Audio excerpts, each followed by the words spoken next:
నమస్తే, welcome to NN Telugu news. నేను Rajasekhar. Yes, మాజీ మంత్రి అలాగే బీఆర్ఎస్ పార్టీకి సంబంధించి వర్కింగ్ ప్రెసిడెంట్గా ఉన్నారు. కీలకంగా మారినటువంటి ఫార్ములా ఈరాస్ ఏదైతే రేసుకు సంబంధించి అవినీతి జరిగిందనో ఆరోపణలు చేస్తున్నటువంటి సందర్భంలో విచారణకు రెండవసారి కేటీఆర్ హాజరయ్యారు. ప్రధానంగా ఆయన వెళ్లే ముందు కూడా మీడియాతో మాట్లాడుతూ కొన్ని ఆసక్తికరమైనటువంటి వ్యాఖ్యలు చేశారు. ఎక్కడా భయపడేది లేదు, ఒకటికి కాదు 100 సార్లు రమ్మన్న వస్తాను, జైలుకి వెళ్ళడానికి కూడా సిద్ధం, అరెస్టు చేసే అవకాశం ఉందంటూ సంచలన వ్యాఖ్యలు చేసినటువంటి పరిస్థితి కనిపిస్తూ ఉంది కేటీఆర్.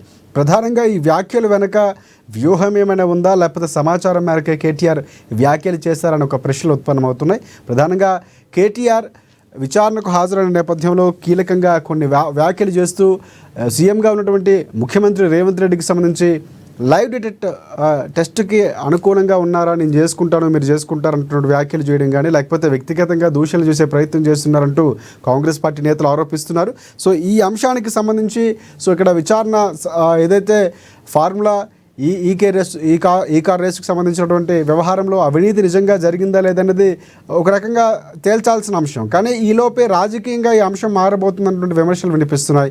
ఇదే అంశానికి సంబంధించి ఈరోజు మనం డిబేట్ కంటిన్యూ చేద్దాం. మనతో పాటు ప్రముఖ రాజకీయ విశ్లేషకులు బండారు రామ్మోహన్ రావు ఉన్నారు. ఆయనకి ప్రత్యేకంగా నమస్కారం. అలాగే కాంగ్రెస్ పార్టీ నుంచి టీపీసీసీ అధికార ప్రతినిధి డాక్టర్ శివకుమార్ లాల్ గారు ఉన్నారు. ఆయనకు కూడా ప్రత్యేక నమస్కారం. అలాగే బీఆర్ఎస్ పార్టీకి సంబంధించి సీనియర్ నాయకులు రామ్మోహన్ గారు మనకు అందుబాటులో ఉన్నారు. వారికి కూడా ప్రత్యేకంగా నమస్కారం. అలాగే కీలకంగా 3 పార్టీలకి సంబంధించినటువంటి అంశాలు ఏవైతే ఉన్నాయో ఒక రకంగా రాజకీయంగా వెళ్తుంటే కేటీఆర్ అరెస్టు, కేటీఆర్ మాట్లాడుతున్నటువంటి వైఖరి చాలా చర్చనీయాంశంగా మారుతుంది. ఒకసారి ముందు కేసుకు సంబంధించి మొన్న వెళ్ళినటువంటి విచారణ సమయంలో ఎదుర్కొన్నటువంటి పరీక్షలు కానీ ఇప్పుడు ఉన్నటువంటి పరీక్షలు కానీ దాదాపుగా చాలా కీలకంగా మారుతున్నటువంటి పరిస్థితి. అంటే బీఆర్ఎస్ పార్టీ ఇటువైపు ఫార్ములా F1 రేసుకు సంబంధించినటువంటి విచారణ ఎదుర్కొంటుంది, మరోవైపు కీలకంగా ఫోన్ ట్యాపింగ్ వ్యవహారం, కాళేశ్వరం, ఇవన్నీ కూడా చాలా కీలకంగా కాబోతున్నాయి. దీన్నే రాజకీయ వ్యూహంగా బీఆర్ఎస్ పార్టీ మలుచుకుంటుంది అన్నటువంటి అనుమానాలు కూడా వ్యక్తం అవుతున్నాయి. ఒకసారి రాజకీయ విశ్లేషకులు బండారు రామ్మోహన్ రావు దగ్గరికి వెళ్దాం. ఎస్ రామ్మోహన్ గారు, నమస్తే అండి. ఎస్ రామ్మోహన్ గారు, ప్రధానంగా అంటే కీలకంగా ముందు నుంచి కూడా ఫార్ములా 1 రేస్ అనేది చాలా కీలకం, హైదరాబాద్కు తలమానికం లాంటిది, దానివల్ల హైదరాబాద్ బ్రాండ్ పెరిగిందని కేటీఆర్ కానీ బీఆర్ఎస్ పార్టీ కానీ పదే చెప్పింది. కానీ అందులో అవినీతి బయటపడింది, కొంతమంది అధికారులు కీలకంగా ఉన్నటువంటి పరిస్థితి A1గా కేటీఆర్ ఉన్నారని కూడా ఇప్పుడు నడుస్తుంది, విచారణ కూడా ఎదుర్కొన్నారు. దీనికి సంబంధించి ప్రధానంగా అసలు ఏం జరిగిందంటారు?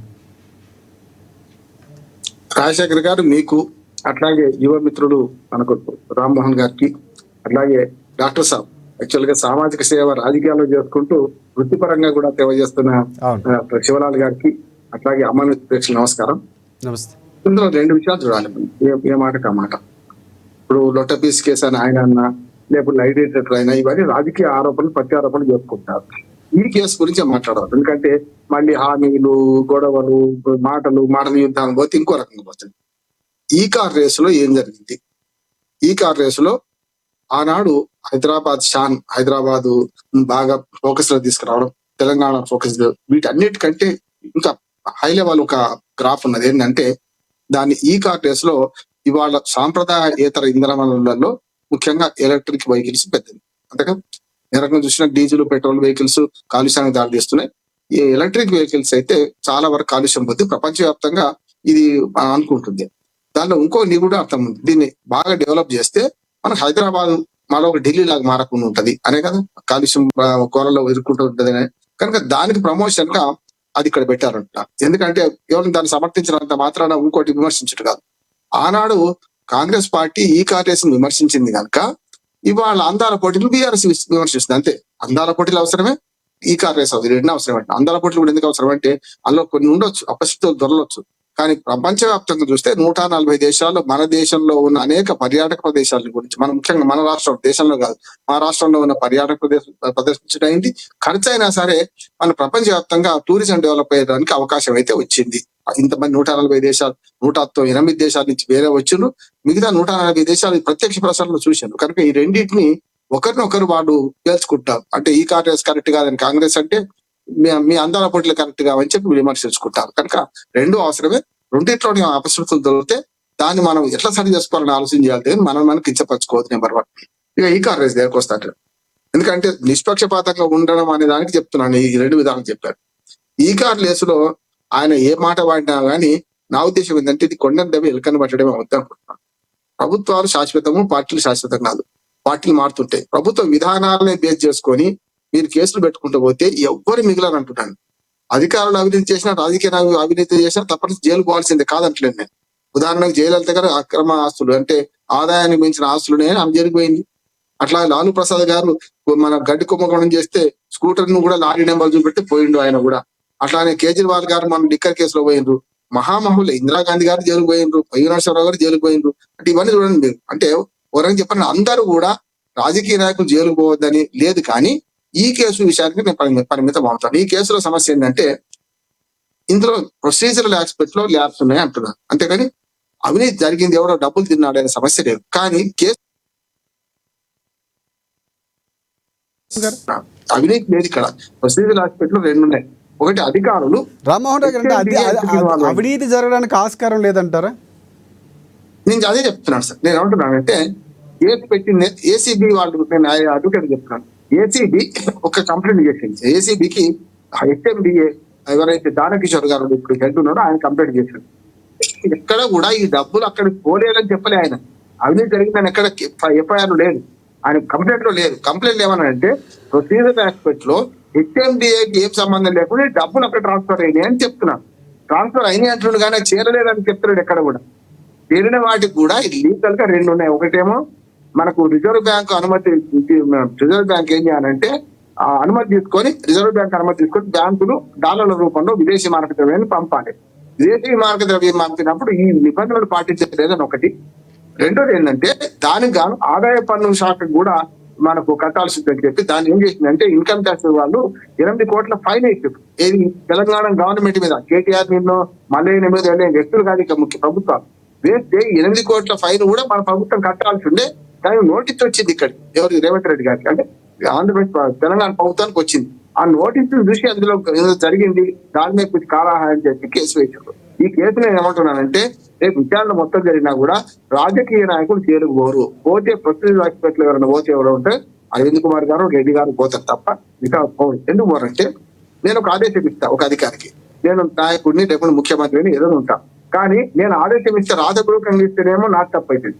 కానీ అది ఇస్తే నీకేంది నేను చూసుకుంటాను అంటే పోతుంది కదా. కేటీఆర్ గారు అదే చెప్పిండు, ఎట్లా మా ప్రభుత్వం వస్తుంది అనుకున్నాం, మా ప్రభుత్వం రాలే కానీ బయటపడకపోతుండే, లేకపోతే నేను చెప్పినట్టు ఇచ్చేసి నేనే చెప్పినా ఇచ్చేమని చెప్పినా ఇచ్చేం లేకన్నాడు. ఇది చెప్తే ఆయన నిజంగా ఒప్పుకున్నా కూడా చెల్లదు అంటే రాతపూర్వకంగా ఆర్డర్ లేదు అక్కడ. అంటే అధికారులు ఏమంటున్నారు, ఇప్పుడు ఒక్కనే కాదు, కేటీఆర్నే కాదు, కాళేశ్వరం కూర్చొని కట్టిస్తా అని కేసీఆర్ గారు అని ఒక అధికారి చెప్తారు. అంటే మనం ఇల్లు కట్టిస్తాం కూర్చొని అంటే ఇల్లు కట్టించిన వాడు నేరస్తుడు అవుతారా, ఇల్లు కట్టడంలో లోపాలు చేసిన వాడు నేరస్తుడు అవుతారా? ఇది కూడా అంతే అంటున్నాడు. వాళ్ళ అధికారులు దీంట్లో ప్రొసీజర్ 3 ఉన్నాయి. ఒకటేమో హెచ్ఎండిఏ ఇన్వాల్వ్ అయ్యింది, గతంలో ఆ ఒప్పందం లేదు. గ్రీన్కో కానీ మనకు ఎఫ్పిఓ కానీ మనకు రాష్ట్ర ప్రభుత్వం కానీ, ఈ ముగ్గుట్లో మనకు హెచ్ఎండిఏ లేదా అన్నాడు. మొదలు 700 కోట్ల రూపాయలు మనకు జరిగినట్టు 700 కోట్లు ఎక్కడ నేను ఎంక్వైరీ చేసిన. టికెట్లు అన్నారు వీళ్ళు, అంటే టికెట్లు అమ్మడం వల్ల డాలర్ రూపంలో టికెట్లు అమ్మడం వల్ల ఆ టికెట్ల డబ్బు 700 కోట్ల రూపాయలు ఆదాయం వచ్చింది రాష్ట్ర ప్రభుత్వానికి అని ప్రభుత్వం చెప్తుంది. నేను చెప్పేది ప్రభుత్వానికి కేటీఆర్ అన్నమాట, ప్రభుత్వంగా కేటీఆర్ ఆనాడు మంత్రి కనుక చెప్తున్న మాట మనం నమ్మాలి. రికార్డు చూస్తే కూడా అది అర్థం అవుతుంది. మనకు 700 కోట్ల రూపాయలు రాష్ట్ర ప్రభుత్వానికి వచ్చినాయి. మనం ఇచ్చిందంటే పీనట్స్ 54 కోట్ల రూపాయలే కదా, 54 కోట్ల 85 లక్షలు ఏందో అది మాత్రం ఇచ్చినాం. 55 అనుకోండి, 55 కోట్లు ఇచ్చినాము అన్న. ఆ ఇచ్చే దాంట్లో ఏమైందంటే హెచ్ఎండిఏ ఎందుకు ఇచ్చింది దానికి ఇన్వాల్వ్ లేకుండా అని ఒకటి ప్రశ్న. ఇస్తే కూడా దాన్ని విదేశీ మారక ద్రవ్యాల రూపంలో మార్చడానికి అవసరమైన నిబంధనలు పాటించలేదు, రిజర్వ్ బ్యాంక్ ఆఫ్ ఇండియాని తీసుకోలేదని. ఈ రెండిట్లలో అవినీతి కనపట్టలేదు మనకు. ఇంకొకటి ఈ చేనేయాలు ఏమంటే చెక్కు ముట్టినాడు, చేనేయంటున్నాడు. ముట్టినాక ఆ డబ్బు ఎక్కడ పోయింది అంటే ఒక ఆరోపణ కాంగ్రెస్ కానీ ఇప్పుడు ఈ ప్రభుత్వం చేస్తున్న ఆరోపణ ఏంటంటే హవాలా మార్గంలో వేరే రకంగా డబ్బులు ఎంత వస్తున్నాయి. దానికి ఉదాహరణకు ఆంధ్రప్రదేశ్ ముఖ్యమంత్రి అంతకుముందు మాజీ ముఖ్యమంత్రి మన ముఖ్యమంత్రి ఉన్నప్పుడు చంద్రబాబు నాయుడు గారు 13 సంతకాలు పెట్టిండు. తిరిగి ఇంకొక అకౌంట్లోకి వచ్చి వీళ్ళ అన్లైన్ అకౌంట్లకి వచ్చినాయి, వేరే దాంట్లోకి వచ్చినాయి, సూట్ కేసు కంపెనీలు పెట్టాలని చెప్పి స్కిల్ డెవలప్మెంట్ కేసులో తేలిపోయినా. అది వేరే ఇది వేరు.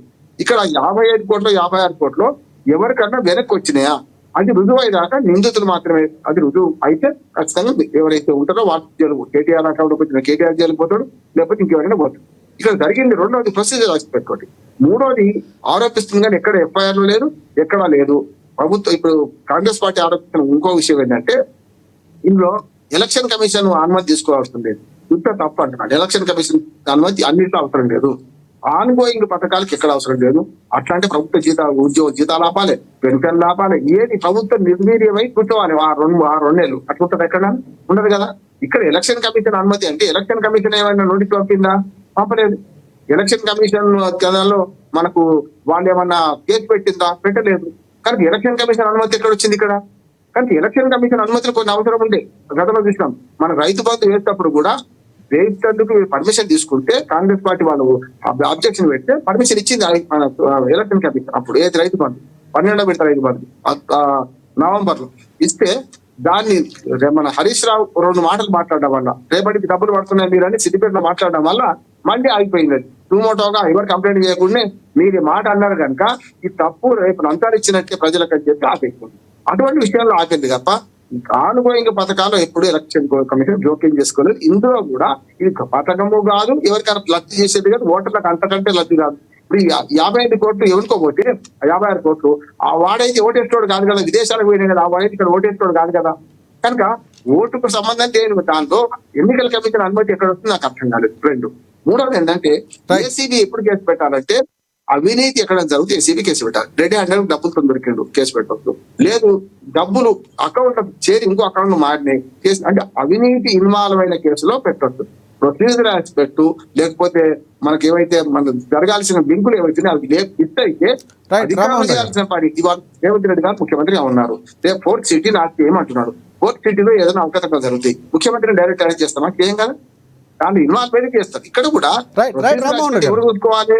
అరవింద్ కుమార్ గారు చూసుకోవాలి, రెడ్డి గారు చూసుకోవాలి. అంటే మాకు సంబంధం లేదు, మా హెచ్ఎండిఏకి ఎందుకు ఆదేశం ఇస్తున్నారు, మేము ఈ కార్డు మాకు భాగస్వామి కాదు కాదు మేము అని నోటు పంపితే ఆ నోటు మీద సంతకం పెడితే అప్పుడు నేరస్తారు. ఇంకొక 2 విషయాలు చెప్పి ముగిస్తాను. ఇప్పుడు ఏంటంటే హెచ్ఎండిఏ ఒక స్వతంత్ర సంస్థ. హెచ్ఎండిఏ మనకు ఉమ్మడి రంగారెడ్డి జిల్లా, ఉమ్మడి హైదరాబాద్ జిల్లా, దాంతో పాటు కొంత మెదక్ జిల్లా భాగం, కొంత మనకు నల్గొండ జిల్లా భాగం, కొంత మహబూబ్నగర్ జిల్లా భాగం, మొత్తం 5 జిల్లాల పరిధిలో హెచ్ఎండిఏ ఔటర్ రింగ్ రోడ్ దాటి కూడా 18 మండలాలు, అప్పుడు ఇప్పుడు 26 మండలాలు వస్తాయి, కొత్త మండలాలు. ఇవన్నీ హెచ్ఎండిఏ పరిధిలోకి వస్తాయి. హెచ్ఎండిఏ ఒక స్వతంత్ర సంస్థ. దానికి మున్సిపల్ శాఖ మంత్రే దానికి బాధ్యులు అవుతారు. దానికి మున్సిపల్ శాఖ నుంచి కాదు అది హెచ్ఎండిఏ.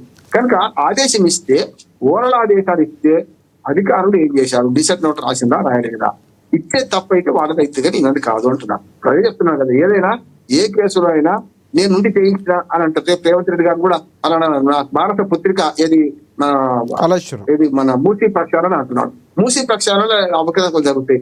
రంగనాథ్ చేసే పని కూడా రేవంత్ రెడ్డి అంటగడదామా?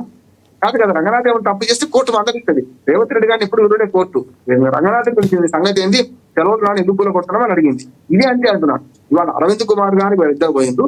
ఇంకొక మాట, ప్రభుత్వాలు మారినప్పుడల్లా ఇట్లా కేసులు పెట్టుకుంటూ పోతే ఎవరు మిగిలినదిగా అంటే రాజకీయ కక్షలు తెలుసుకోవడం కేసులు పెట్టుకుంటూ పోతే మిగిలిన వాళ్ళు ఎవరు అంటున్నా. అందుకని ఈ కేసులో రాజకీయంగా దీన్ని పెద్ద చేయడం వల్ల ఏమైందంటే దీన్ని రేపు విచారణ తర్వాత ఏం చేయలేకపోతే తేలాలని కోరుకుంటున్నాను. ప్రజాధనం ఎక్కడ దుర్వినియోగం అయితే తప్పనిసరి విచారించాలంటున్నాను. కానీ దుర్వినియోగం అయిందని నిరూపించలేకపోతే ఇది ఇంకో టీడీపీ ఉంటే బాగుండేది. కేంద్ర ప్రభుత్వ సంస్థలు ఇన్వాల్వ్ అయ్యి ఈడీ నోటీసులు ఇచ్చింది, ఈడీ విచారణ జరుగుతుంది ఏ కేసులో. ఏమని ఏసీబీ వాళ్ళేమో అవినీతి అంటే నేతి బీరకాయలు నేతి అవినీతి కేసు అని వాళ్ళు పెట్టారు. శివలాల్ గారు బాగా తెలుసు, హిందీ సామెత ఉంది అంటే మక్కికి ఒకసారి పెట్టడానికి కూడా ఏసీబీ ఎవరు 1, 2, 3 ఎవరుందో అదే వాళ్ళని చూపెట్టుకుంటూ ఈడీ కేసు పెట్టింది. ఈడీ కేసు సంబంధం ఈడీ కాంగ్రెస్ పార్టీ దగ్గరికి వెళ్దాం మార్కెట్ చేయాలి. ఈ వీటి ఆధారంగా చేసుకొని నేనేమంటున్నా అంటే నేను కేటీఆర్ గారు మాట్లాడదు కానీ ఇక్కడ కేసులో నేతి బీరులో ఎంత నెయ్యి ఉందో ఈ కేసులో అవినీతి అంతే ఉందని నేను అంటున్నాను. రైట్, ఒకసారి కాంగ్రెస్ పార్టీ వర్షన్ తెలుసుకుందాం. శివలాల్ గారు నమస్తే అండి. నమస్తే రాజశేఖర్. ఎస్ శివలాల్ గారు, ప్రధానంగా అంటే కేసుకు సంబంధించి అంటే కొండను తవ్వి ఎలుకలు పట్టడం, లేకపోతే జరుగుతున్నటువంటి విచారణ, అధికారులకి ఉండాల్సినటువంటి విచారణ నేరుగా కేటీఆర్ని పిలవటం, ఈ అంశాలన్నీ చాలా కీలకంగా రామ్మోహన్ రావు గారు మాట్లాడారు. ఆయన మాట్లాడిన మాటలతో ఏకీభవిస్తారా? కాంగ్రెస్ పార్టీకి సంబంధించి ఈ వెళ్తున్నటువంటి తీరు కక్ష సాధింపని చెప్పి బీఆర్ఎస్ పార్టీ ఆరోపిస్తుంది, ఏమంటారు మీరు? ముందుగా ఏఎన్ఎన్ న్యూస్ ప్రేక్షకులకు మీకు ప్యానెల్లను వారికి నమస్కారం. నమస్తే. ఒకటి, ఈ రోజు కేటీఆర్ ఏదైతే ఎంక్వైరీకి పోయిండో ఆ ఎంక్వైరీలో ఆయన ప్రశ్నించడం జరిగింది. అక్కడ నేను ఎక్కడ కూడా డబ్బులు ఇవ్వలేదు, నేను ఇవ్వమని చెప్పలేదు అని చెప్తలేడు, నేనే ఇవ్వమని చెప్పిన అంటుండు. గతంలో కూడా అదే మాట చెప్పిండు, నీకు ఉంటే నా మీద కేసు పెట్టండి, నన్ను జైల్లో పంపియండి అంటుండు. కానీ మనం ప్రతిసారి అదే చెప్తున్నాం. ఇంకో మాట ఏమంటాడు ఆయన, నన్ను జైల్లో పెడితే నేను యోగా చేస్తా, ఫిట్ అయితా, వాకింగ్ చేస్తా, నేను మళ్ళీ అధికారంలోకి వస్తా అనే రకంగా మాట్లాడుతుండు. ఆ స్టైల్లో ఆయన మాట్లాడితే కాంగ్రెస్ పార్టీ నాయకులు మొత్తం ఏం మాట్లాడినరు, ఒకవేళ నువ్వే కనుక జైలుకు పోతే ముఖ్యమంత్రి అవుతా అనే ఒక ఆలోచన నీలో ఉంటే, నీ చెల్లె ఆల్రెడీ లిక్కర్ కేసుతో లోపల పోయింది, ఆమె లిక్కర్ పోయింది కాబట్టి లోపల పోయింది, ఆమె నీకంటే ముందే రేస్తుంది అనే రకంగా ఒక మాట. ఈ రోజు జరిగిన విచారణలో ఈ రోజు కేటీఆర్ మాట్లాడేది ఏం మాట్లాడుతుండు, మొత్తానికి ముఖ్యమంత్రి గారు నైట్ డిటెక్టివ్ టెస్ట్ కి రమ్మంటుండు.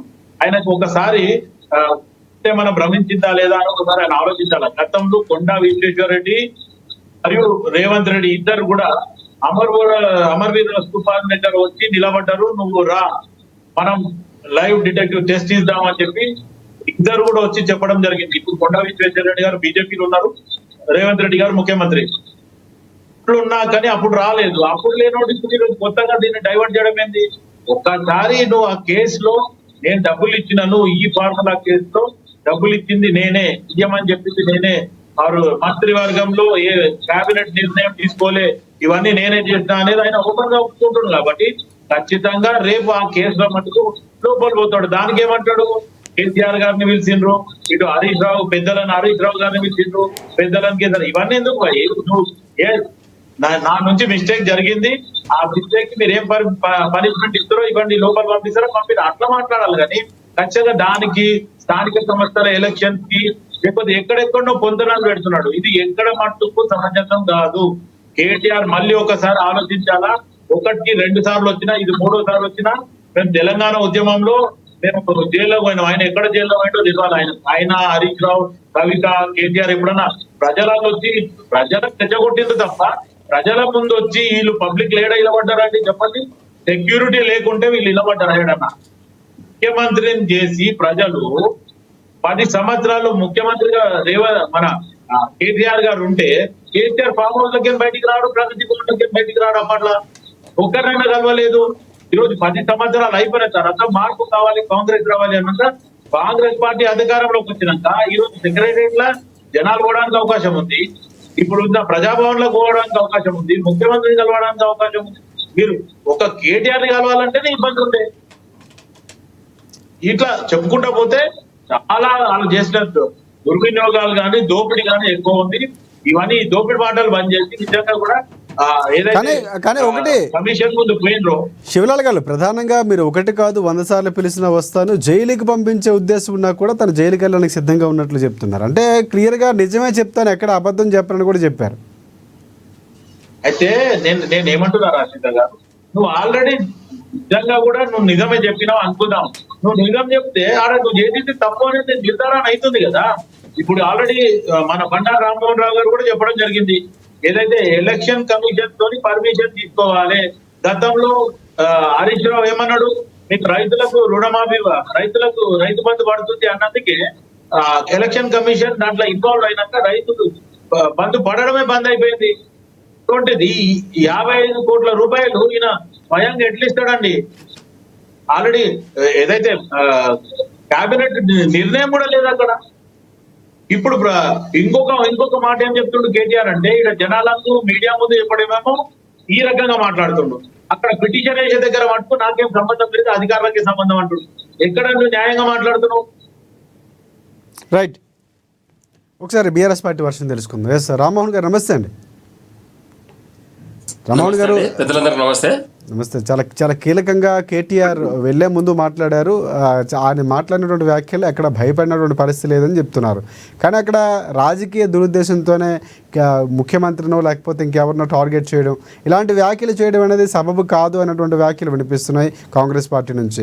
విచారణ ఎదుర్కోవాలి, వచ్చిన తర్వాత ఆయన మాట్లాడితే బాగుండు. కానీ కాంగ్రెస్ ప్రభుత్వం పైన లేకపోతే ఉన్నటువంటి ముఖ్యమంత్రి పైన వ్యక్తిగతంగా మాట్లాడడం, లేకపోతే గతంలో ఉన్నటువంటి కేసుకు సంబంధం లేని అంశాలు తీసుకురావడం అనేది కరెక్ట్ కాదన్నటువంటి వ్యాఖ్యలు వినిపిస్తున్నాయి. ఏమంటారు మీరు? ముందుగా ప్రభుత్వం ఇంకొక సరైన అవగాహన ఉంటే, ఆలోచన ఉంటే ఇటువంటి పనులు చేయదు. మన తెలంగాణ ప్రాంతాన్ని వీళ్ళు మరో తమిళనాడుగా చేయాలని ప్రయత్నం చేస్తున్నట్టుగా ఉన్నారు. ఈ రాజకీయ ప్రేరేపిత కుట్రలు పెట్టి కేసీఆర్ గారిని కేటీఆర్ గారిని పాలు చేసి అవమాన పాలు చేయాలని చెప్పేసి ఈ డైవర్షన్ పాలిటిక్స్ ఇదంతా కేవలం ప్రజల యొక్క దృష్టి మరల్చి తమ వైఫల్యాలను కప్పుపుచ్చుకోవడానికి రేవంత్ రెడ్డి గారు ఆడుతున్న డ్రామా ఇదంతా. గతంలో ఈ కార్ రేస్ పైన గతంలో విచారణ జరిగింది. మళ్ళీ మొన్నటికి మొన్న కేసీఆర్ గారిని ఒక కాళేశ్వరం పైన వారికి కమిషన్ ముందు హాజరుపరచడం జరిగింది. అక్కడ కూడా తేడతెల్లం అయిపోయింది, ఏం లేదని. ఎటు తిరిగి మళ్ళీ ఈయన తీసుకొచ్చి ఏసీబీ అని చెప్పేసి మొట్టమొదటిగా చేయాల్సింది ఏసీబీ యొక్క పరిధి, దాని యొక్క విధి విధానం ప్రజలకు తెలియాల్సిన అవసరం ఉంది. ఇన్ని రోజులుగా ఏసీబీ అంటే ఇక్కడ ప్రభుత్వ అధికారులు పనిచేయడానికి లంచం తీసుకుంటుంటే ఏసీబీ వాళ్ళు వచ్చి డైరెక్ట్ గా పట్టుకొని చేతులు కడిగిపించి చేతులు ఎర్రగైతే అని చెప్పేసి రెడ్ హ్యాండెడ్ గా పట్టుకున్నారని చెప్పి దాని కొరకు చెప్పేది. అది తీసుకొని పోయి ఉద్యోగం సస్పెండ్ చేసి తాత్కాలికంగా జైలు పంపడం జరుగుతుంది. ఇన్ని రోజులు ఏసీబీ గురించి ప్రజలకు తెలిసిన విషయం ఇది. ఈ రోజు మన కేసీఆర్ గారు డబ్బులు కేటీఆర్ గారు మన మున్సిపల్ శాఖ మంత్రిగా ఉంటూ హెచ్ఎండిఏ నుంచి విదేశీ సంస్థకు డబ్బులు చెల్లించడాన్ని బహిరంగ చెప్పడం జరుగుతున్నది. అవును, ఆ సంస్థకు డబ్బులు ముట్టాయని నవీన్ మిట్టల్ గారు కూడా చెప్పడం జరిగింది. మరి డబ్బులు అక్కడ డైరెక్ట్ గా ముట్టాయి మరి ఇందులో అవినీతి ఎక్కడ జరిగింది, మరి ఎవరితో దొంగగా పట్టుబడ్డరు, ఎవరు దొరికి రెడ్ హ్యాండెడ్ గా అనేది ప్రభుత్వం చెప్పాల్సిన అవసరం ఉంది. అవన్నీ పక్కకు వదిలిపెట్టి ప్రజల దృష్టి మరచడానికి ఈ కార్ రేస్ లో అవినీతి జరిగింది, ఈ కార్ రేస్ లో అవినీతి జరిగింది, కాళేశ్వరంలో అవినీతి జరిగింది, తెలంగాణ మునిగిపోయింది, తెలంగాణ నష్టం వచ్చిందని ఇవన్నీ అవాకులు చెవాకులు బంద్ చేసి ఈ 2 సంవత్సరాలుగా మేము ఏం చెప్పినాం ఏం చేసినాం దాని మీద ఒక్క రోజు కూడా వాళ్ళు ఆలోచన చేసింది లేదు. కేవలం గత ప్రభుత్వాన్ని కేసీఆర్ గారిని కేటీఆర్ గారిని అవమానపరిచి దాని నుంచి లబ్ధి పొందాలని ప్రయత్నం చేస్తున్నారు. ప్రజలందరూ జాగ్రత్తగా మొత్తం గమనిస్తా ఉన్నారు రేవంత్ రెడ్డి చేసే పని మొత్తం. మేము ఒకటే డిమాండ్ చేస్తున్నాం, మొట్టమొదటిగా రైతులకు ఇస్తాన ఏదైతే రైతు భరోసా ఉందో మీ పేరు మార్చాం కదా రైతు భరోసా అని, ఆ డబ్బులు ఎకరాకు 4,000 ఎక్స్ట్రా ఇస్తాను. రామ్మోహన్ రావు గారు ఇప్పుడు అందుతున్నటువంటి సమాచారం దానికి సంబంధించి రేపటి నుంచి నిధుల్లో అకౌంట్ లో బదిలీ చేస్తాము, నిధులు బదిలీ చేస్తున్నాం, అకౌంట్ లో పడతాయని చేస్తారు. అవునండి, ఎందుకు చేస్తున్నారు? రేపటి నుంచి బదిలీ ఎందుకు చేస్తారు? ఇన్ని రోజులు ఎందుకు చేయలేదు దానికి చెప్పాలి సమాధానం. ఫస్ట్ 3 సీజన్లు కనీసం సిక్కు చెరువు జ్ఞానం ఉంటే కాంగ్రెస్ ప్రభుత్వానికి ఫస్ట్ దానికి జవాబు చెప్పాలి. రేపు ఆయన ఏం చెప్తున్నాం, ఈ నెలాఖరులోగా స్థానిక సంస్థల ఎన్నికలు నిర్వహిస్తామని నోటిఫికేషన్ రాబోతుందని పేపర్లో కానీ మొత్తం లీగల్ ఇచ్చి మళ్ళీ రేపు పొద్దున డబ్బులు ఇస్తామని చెప్తున్నారు. అంటే ఏంటి, ఎన్నికల బ్రైబే కదా ఇదంతా. హరీష్ రావు గారు ఏం చెప్పారంటే మీ అకౌంట్ డబ్బులు పడుతున్నారు, ఎలక్షన్ కమిషన్ ఏం చేసింది ఆపేసింది ఇమీడియట్ గా. నువ్వు ఇప్పుడు ఇలాగే స్థానిక సంస్థల ఎన్నికలు పోకుంటూ ప్రభుత్వ పైసలతో ప్రజలను మభ్యపెట్టి పనిచేస్తా ఉన్నారు. రైతు భరోసా ఇచ్చే సమయం ఇవ్వకుండా ఎలక్షన్ నోటిఫికేషన్ డిక్లేర్ చేసి ఈ రోజు ఆ డబ్బులు ఇచ్చి పరోక్షంగా మాకు ఓటు వేయండి అని అడుగుతుంటా ఉన్న ప్రజలని. ఇది ఎంతవరకు కరెక్ట్? మరి ఏదైతే సీజన్ లో ఇస్తానో సీజన్ ఇవ్వాలి కదా, ఎందుకు ఇవ్వాలి? ఫస్ట్ దానికి సమాధానం చెప్పాలి రేవంత్ రెడ్డి. ఈ రోజు రేపు ఏదైనా డబ్బులు ఇస్తారని కాంగ్రెస్ అని చెప్తే మాత్రం ఎవరంతా ప్రజలందరూ గమనిస్తా ఉన్నారు. రేపు స్థానిక సంస్థల ఎన్నికల్లో కర్రరాజు మాట పెట్టడం ఖాయం రేవంత్ రెడ్డికి. అప్రాప్తమైన దాని కెపాసిటీ ఏంటనేది రేవంత్ రెడ్డి పరిస్థితి, ఈ కాంగ్రెస్ పార్టీ పరిస్థితి తెలంగాణ రాష్ట్రంలో కూడా. రైట్ రామ్మోహన్ రావు గారు, ప్రధానంగా అంటే విమర్శలు ప్రతి విమర్శలే కాదు, ఇందాక కాంగ్రెస్ పార్టీ నుంచి శివలాల్ గారు మాట్లాడుతూ క్యాబినెట్లో నిధులకు సంబంధించో లేకపోతే ఈ ఫార్ములా రేసుకు సంబంధించి ఎక్కడ చర్చ జరగలేదన్నటువంటి వ్యాఖ్యలు చేశారు. సో అంటే అవి ఆమోదయోగ్యం అంటారా, లేకపోతే అలాంటి చేయాల్సిన అవసరం లేదంటారా? అంటే అసలు విషయం ఏంటంటే అదిగో పులియాటి ఇది ఒకలాగా ఉంది రాజశేఖర్. నేను ఏమంటున్నా అంటే క్యాబినెట్ లో నిర్ణయం జరగకపోతే మరి గవర్నమెంట్ ఏం చేయాలంటే క్యాబినెట్ నిర్ణయం చేయడానికి ప్రకటించాలి కదా. ఇప్పుడు ఇక్కడ దానకిషోర్ గారు ఫిర్యాదు చేసిండ్రు, ఫిర్యాదులో ఎక్కడ కూడా రెడ్డి అంటే డబ్బులు పట్టుకున్నట్టు ఎక్కడ లేదు. కేవలం హెచ్ఎండిఏకు సంబంధం లేకుండా ఈ డబ్బుల్ని అటు పంపారని ఒకటి కేసు. రెండోది ఏంటంటే రిజర్వ్ బ్యాంక్ అనుమతి లేకుండా అది కూడా వీళ్ళు కేసులో పెట్టలే. హెచ్ఎండిఏకి సంబంధం లేకుండా 56 కోట్లు పై చేతులు మారినాయి. అని చేతులు మారినాయి నగదు ఇవ్వలే పోయినాయి. కేటీఆర్ గారు మస్తు మాట్లాడతారు, నేనే బాధ్యత నేనే చెప్పిపోమన్నాడు. ఆయన చెప్పింది కరెక్ట్, శివలాల్ గారు చెప్పింది కరెక్ట్.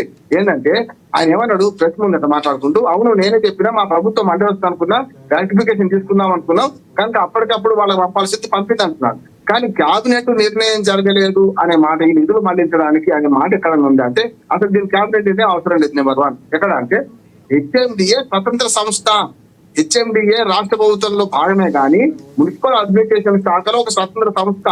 దాదాపు 50-60 మండలాలు ఉన్నాయి చుట్టుపక్కల, మొత్తం చెప్పాను కదా దాని పరిధి పర్మిషన్ ఇవ్వడానికి అవన్నీ చేస్తుంది. దానిలో భాగంగా హైదరాబాద్ లో కొన్ని పనులు ఏవైతే హైదరాబాద్ డెవలప్మెంట్ లో హైదరాబాద్ కు ఏదన్నా కొంత పేరు రావడానికి అవసరమైన నిధులు వెచ్చించడానికి దానికి హక్కు ఉన్నది, దానికి అవకాశం ఉంది. హెచ్ఎండిఏలో తీర్మానం జరగలేదని నేను అంటున్నా. హెచ్ఎండిఏలో స్వతంత్ర సంస్థ మెంబర్ అందరు కూర్చొని తీర్మానం చేయాలి దానికి. అంటే అది జరగకపోవడం అనేది బీఆర్ఎస్ పార్టీ చేసిన తప్పిదం కాదంటారా? అందుకని ఏమంటా అంటే పార్టీ పక్కన పెట్టాడు, పార్టీ వాళ్ళు ఉంటే రేపు పోతాయి అధికారులు చెప్పిన ప్రకారం మాకు హెచ్ఎండిఏకి సంబంధం లేదు అని చెప్పి నోటు రాస్తే ఆ నోటు తిరస్కరిస్తూ దేవుడు ఆ నోటు మీదనే కేటీఆర్ సంతకం పెట్టి మున్సిపల్ శాఖ మంత్రిగా, ఇప్పుడు మున్సిపల్ శాఖ మంత్రిగా హెచ్ఎండిఏ మీద పెత్తనం కేటీఆర్ ఉంటుంది. ఆనాడు మున్సిపల్ శాఖ మంత్రిగా ఉంటుంది, ఐటీ మినిస్టర్ మున్సిపల్ శాఖ మినిస్టర్ అని. ఒకవేళ ఆ డిటెండ్ నోట్ రాస్తే దాని మీద నువ్వు ఈ మన సంతకం పెడితే కేటీఆర్ వెళ్ళిపోతావు. కానీ సంతకం పెట్టకుండా నేను ఇచ్చినా చెప్తే పబ్లిక్ స్టేట్మెంట్ ఎన్ని అయినా అక్కడ పనికి రాదు. ఆవిడ కాగితం చూస్తారు, మన పేపర్ ఎవిడెన్స్ చూస్తారు. ఏంటంటే ఇలా ఇప్పుడు ఇలా ఎక్కడ అక్రమం జరిగింది, ఎక్కడ డబ్బులు మారాయని చెప్పాలి కదా. కానీ ఆయన ఒకటి రామ్మోహన్ రావు గారు అంటే విచారణకు వెళ్తున్నటువంటి సమయంలో మాట్లాడినటువంటి వ్యాఖ్యలు కేటీఆర్ సమర్థించినటువంటి వ్యాఖ్యలే అంటారు. ఎందుకంటే ముఖ్యమంత్రిని లైవ్ డిటెక్ట్ టెస్ట్ కోసం సవాల్ చేయడమో లేకపోతే ఇంకొక కేసు అంశాన్ని ఇక్కడ లేవనెత్తడం లేకపోతే ఇలాంటి వ్యాఖ్యలు చేయటం మాట్లాడటం అనేది కాంగ్రెస్ పార్టీ కొంచెం వ్యతిరేకిస్తుంది. ఖచ్చితంగా లొట్టబీస్ కేసారు ఆ మాట తప్పంటున్నాను. ఆనాడు ఆ మాట అంటే ముఖ్యమంత్రి పైన సవాల్ విసరటం, సంబంధం లేని ఓటుకు నోటు కేసుని మళ్ళీ ఇక్కడికి వచ్చి సవాల్ విసరటం అనేది అంటే కోర్టులు లేకపోతే చట్టాలు చూసుకోవాల్సిన అంశాన్ని కేటీఆర్ మాట్లాడడం అనేది ఒక రకంగా ఇబ్బందికరంగా ఉందని కాంగ్రెస్ పార్టీ మాట్లాడుతుంది. ఇద్దరు అదే అంటున్నారు అసలు. ఇప్పుడు సంస్కృతి అని ఇప్పుడు ఇద్దరు సంబంధించిన కేసులు చాలా మాట్లాడుతున్నారు అంటున్నా. ఇప్పుడు కోర్టు పరిధిలో ఉంది ఏసీబీ వరకు విచారణ సంస్థ, కోర్టు కూడా కాదు. అది ఏం చేయాలి, ఏసీబీ కోర్టులో అయితే వేరు, ఏసీబీ విచారణ చేస్తుంది. దీన్ని రుజువు అయినాక అప్పుడు ఎఫ్ఐఆర్ దాఖలు చేసిన ప్రకారం వేస్తుంది. ఏసీబీ కోర్టు ఒకటి ఉంది కదా, అక్కడ జడ్జి ఉంటాడు. ఇప్పుడు ఎఫ్ఐఆర్ నే పూర్తి కాలేదు, విచారణ పూర్తి కాలేదు. విచారణ పూర్తి అయినాక సెకండ్ స్టేజ్ చెప్తున్నా అది అడ్వకేట్ గా అంటే ఏసీబీ అధికారులు మాత్రం విచారణ చేస్తున్నారు. తర్వాత ఎఫ్ఐఆర్ కట్టి కేసీఆర్ ఏమని ఎందుకైండు, ఏ2 ఎందుకైంది, ఏ3 ఎందుకైంది, కోర్టు విచారణ చేస్తారా లేకుంటే సమన్లు ఇస్తారా దాన్ని బట్టి ఉంటది. కానీ ఇప్పుడు మొదలే ఉన్నది కదా, ఇది కోర్టుల పరిధిలో ఉంటే వేరు, కోర్టు కాదు కదా, ఏసీబీ విచారణ మాత్రమే జరుగుతుంది. విచారణలో వీళ్ళ పాత్ర ఎంత ఉందని తెలిసే ప్రయత్నం చేస్తున్నారు. నేనేమంటున్నానంటే అధికారుల పాత్రే పెద్దది. అధికారులు ప్రభుత్వం చెప్పినట్టు వినాల్సి వచ్చినప్పుడు వాడు డిసెంట్ నోట్ రాయాలి. కేటీఆర్ గారు దేవుడు వచ్చినా మేము ఈ దిగులో కాన్ఫరెన్స్ చేయడానికి వీల్లేదంటే వేరు. ఇంకొకటి 50 శాఖ నోటీసులు పంపింది ఎందుకు, 8 కోట్లు ఈ 54 కోట్ల రూపాయలు మీరు పర్మిషన్ తీసుకోండి రిజర్వ్ బ్యాంక్. రిజర్వ్ బ్యాంక్ ఏం చేస్తుంది, రిజర్వ్ బ్యాంక్ ఇన్వాల్వ్ అయిందా, రిజర్వ్ బ్యాంక్ ను విచారించా. ఎస్పీఓ అక్కడ గ్రీన్ కో కంపెనీ విడ్రా అయినప్పుడు వీళ్ళు ఏ చెక్ పంపారు, ఆ చెక్ తీసుకున్నాను ఇది రవాణా వద్ద అంటున్నాను నేను. వాళ్ళు విచారణ చేస్తే మీరు అందరూ విచారణ చేయకుండా రాజకీయంగా ఇద్దరు అధికారులు ఒక కేటీఆర్ విచారణ సరిపోద్దా, విచారణ చేయాలి కదా. చాలా కీలకంగా సక్రమంగా జరుగుతుంది. నేనేమంటున్నా సార్, కుక్కను చంపాలంటే పిచ్చి కుక్కను ముద్రేలో కేటీఆర్ ఇంకే ఇతర కేటీఆర్ అవినీతి. మిగతా అధికారులు కేవలం కేటీఆర్ ఇద్దరు అధికారులు కాకుండా మిగతా దీనికి సంబంధం ఉన్న వాళ్ళందరినీ కూడా విచారణ చేయాల్సిన అవసరం ఉందంటారు.